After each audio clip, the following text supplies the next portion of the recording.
જોઈ રહ્યા છો વીટીવી ન્યૂઝ. આપની સાથે હું છું તોરલ. સમાચાર વિસ્તારથી જોઈશું. ગાંધીનગરમાં 10 થી 12 જાન્યુઆરી વચ્ચે ગુજરાત ગ્લોબલ સમિટનું આયોજન કરવામાં આવ્યું છે. ગ્લોબલ સમિટના આયોજનને લઈને પીએમ મોદીનો કાર્યક્રમ પણ જાહેર કરવામાં આવ્યો છે. જે મુજબ આજે સવારે 9:30 કલાકે પીએમ મોદી મહાત્મા મંદિર પહોંચશે, જ્યાં પીએમ મોદી તિમોર લેસ્ટેના રાષ્ટ્રપતિ અને 5 ગ્લોબલ કંપનીઓના સીઈઓ સાથે બેઠક કરશે. આ બેઠકમાં મોઝામ્બિકના રાષ્ટ્રપતિ પણ ભાગ લેવાના છે. આ બેઠક બાદ પીએમ મોદી સાંજે બપોરે 3 કલાકે હેલીપેડ ગ્રાઉન્ડ પર ગ્લોબલ ટ્રેડ શોની શરૂઆત કરાવશે. જે બાદ સાંજે 4 વાગે પીએમ મોદી મહાત્મા મંદિર ખાતે ઉપસ્થિત રહેશે. પીએમ મોદી અમદાવાદ એરપોર્ટ પર 5 વાગે યુએઈના રાષ્ટ્રપતિનું સ્વાગત કરશે. જે બાદ મંગળવારે સાંજે હોટલ લીલા ખાતે પીએમ મોદી યુએઈના રાષ્ટ્રપતિ સાથે દ્વિપક્ષીય બેઠક કરશે. આ પ્રસંગે ભારત અને યુએઈ વચ્ચે ખાસ ટ્રેડ અને ટેકનોલોજી મુદ્દે એમઓયુ થવાની શક્યતા છે. તો હોટલ લીલા ખાતે પ્રધાનમંત્રી મોદી રાત્રિ ભોજન લેશે. જે બાદ બુધવારે સવારે 10 વાગે પીએમ મોદી વાયબ્રન્ટ ગુજરાત સમિટની શરૂઆત કરાવશે. ઉદઘાટન સમારોહ બાદ પીએમ મોદી ગ્લોબલ સીઈઓ સાથે બેઠક યોજશે. જે બાદ સાંજે 5 કલાકે ગિફ્ટ સિટી ખાતે ગ્લોબલ ફિનટેક કાર્યક્રમમાં પણ ઉપસ્થિત રહેવાના છે. સાંજે 7:30 કલાકે પીએમ મોદી અમદાવાદ એરપોર્ટથી દિલ્હી જવા માટે રવાના થશે.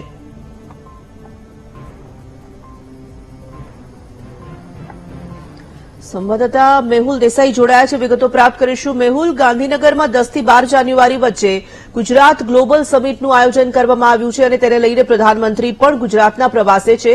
શું વિશેષ આયોજનો આ કાર્યક્રમને લઈને, આ સમિટને લઈને સામે આવી રહ્યા છે?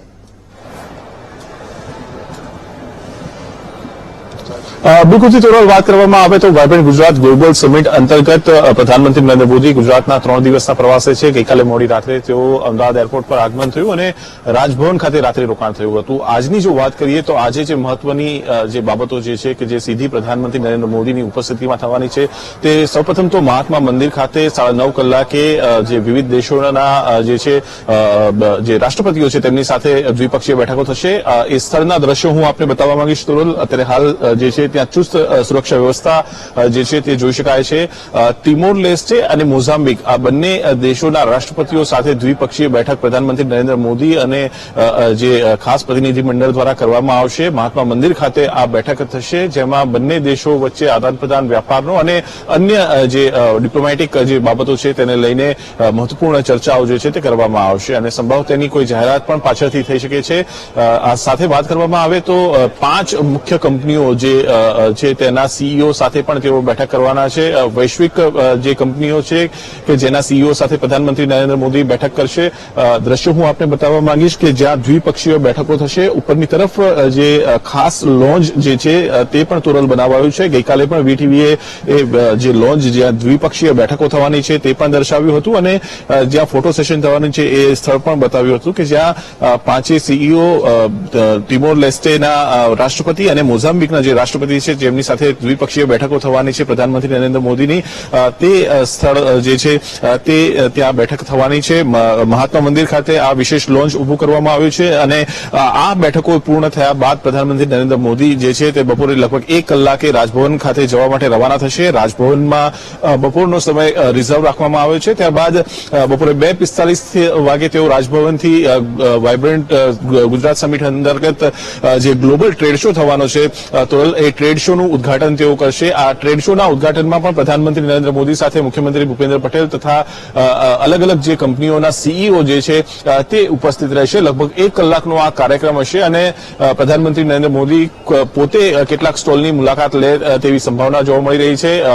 મેક ઇન ગુજરાત, આત્મનિર્ભર ભારત હેઠળ પણ 13 જેટલા સ્ટોલ જે છે તે ગ્લોબલ ટ્રેડ શોની અંદર શરૂ કરવામાં આવનાર છે અને સાથે જો વાત કરવામાં આવે તો પ્રધાનમંત્રી નરેન્દ્ર મોદી ત્યારબાદ મહાત્મા મંદિરે પરત ફરશે. ત્યાં લગભગ 1.5 કલાક મહાત્મા મંદિરમાં રિઝર્વ રાખવામાં આવ્યો છે અને ત્યાંથી તેઓ સીધા એરપોર્ટ જવા માટે રવાના થશે. પ્રોટોકોલ તોડીને પ્રધાનમંત્રી નરેન્દ્ર મોદી યુએઈના રાષ્ટ્રપતિ જે છે તેમને આવકારવા માટે એરપોર્ટ પર જશે. સામાન્ય રીતે આવી રીતે જ્યારે મહાનુભાવો આવતા હોય છે તે પ્રમાણે પ્રોટોકોલ પ્રમાણે પ્રધાનમંત્રી તેમને રિસીવ કરવા નથી જતા, પરંતુ અન્ય જે અધિકારીઓ અને પદાધિકારીઓ હોય છે તે રિસીવ કરવા જતા હોય છે. પરંતુ યુએઈ સાથે ભારતની જે મિત્રતા છે અને જે ખાસ બેઠકો થવાની છે તેમને આવકારવા યુએઈના જે રાષ્ટ્રપતિ છે તેમને આવકારવા પ્રધાનમંત્રી નરેન્દ્ર મોદી અમદાવાદ એરપોર્ટ પર જશે. ત્યાં તેમને આવકારશે અને ત્યાંથી તેમનો રોડ શો જે છે તે શરૂ થશે. અમદાવાદથી ગાંધીનગરની વચ્ચે આ રોડ શો જે છે તે થવાનો છે. સાબરમતી આશ્રમની પણ તેઓ મુલાકાત લેવાના છે અને આ રોડ શો એટલે સ્વયંભૂ રોડ શો હશે. કોઈ પોલિટિકલ પાર્ટીની જે રોડ શો થાય છે તે પ્રકારે નહીં, પરંતુ લોકો સ્વયંભૂ જે છે પ્રધાનમંત્રી નરેન્દ્ર મોદી અને તુરલ યુએઈના જે રાષ્ટ્રપતિ છે તેમને આવકારવા માટે પહોંચશે અને જે ગાંધીનગર હોટલ લીલા ખાતે તેમનું આગમન થશે. હોટલ લીલામાં પણ ખૂબ જ મહત્વપૂર્ણ બેઠક તુરલ થવાની છે. ભારતના પ્રધાનમંત્રી નરેન્દ્ર મોદી અને યુએઈના રાષ્ટ્રપતિની ઉપસ્થિતિમાં બંને દેશોના પ્રતિનિધિ મંડળની વચ્ચે બેઠક થશે. આ બંને બેઠકની અંદર મહત્વના એમઓયુ જે છે તેના ઉપર હસ્તાક્ષર થશે અને ત્યારબાદ તેની જાહેરાત જે છે તે કરવામાં આવશે. રાત્રિ ભોજનું પણ આયોજન જે છે તુરલ તે કરવામાં આવ્યું છે હોટલ લીલા ખાતે અને આ રાત્રિ ભોજ છે તેના માટે વિશેષ તૈયારીઓ કરી દેવામાં આવી છે. ગઈકાલે પણ આપણે જે છે હોટલ લીલા ખાતે જે મુખ્ય શેફ છે તેમની સાથે ચર્ચા કરી હતી અને તેમની સાથે જે ચર્ચા કરી હતી તેમને જે સ્પષ્ટ કહ્યું હતું કે ગુજરાતી વાનગીઓ, ભારતીય ઉત્તર ભારતની અને દક્ષિણ ભારતની કેટલીક વાનગીઓ, યુએઈનું જ્યારે પ્રતિનિધિ મંડળ છે અને રાષ્ટ્રપતિ છે ત્યારે તેમની કેટલીક વાનગીઓ અને મિલેટ્સ જે છે તેનો ઉપયોગ કરીને વાનગીઓ બનાવવામાં આવી છે અને મહેમાનોને પીરસવામાં આવશે. બીજા દિવસે પણ જ્યારે મહાત્મા મંદિર ખાતે લંચ ને ડિનર જે છે બ્રેકફાસ્ટ કરવામાં આવશે તેમાં પણ ગુજરાતી વાનગીઓ જોવા મળશે. એટલે તમામ તૈયારીઓ જે છે તે ટોટલ થઈ ચૂકી છે અને આ તૈયારીઓ જે પૂર્ણ થતા હવે પ્રધાનમંત્રી નરેન્દ્ર મોદી લગભગ 9:30 કલાકે મહાત્મા મંદિર ખાતે દ્વિપક્ષીય બેઠકો કરવા માટે પહોંચશે. તુરલ. ધન્યવાદ મેહુલ, તમામ અપડેટ્સ માટે ફરી એક વખત જોડાઈશું. તો જે રીતે આ મહત્વપૂર્ણ કાર્યક્રમની જાણકારી સામે આવી રહી છે, ગુજરાત ગ્લોબલ સમિટનું ગાંધીનગરમાં 10 થી 12 જાન્યુઆરી વચ્ચે આયોજન કરાયું છે.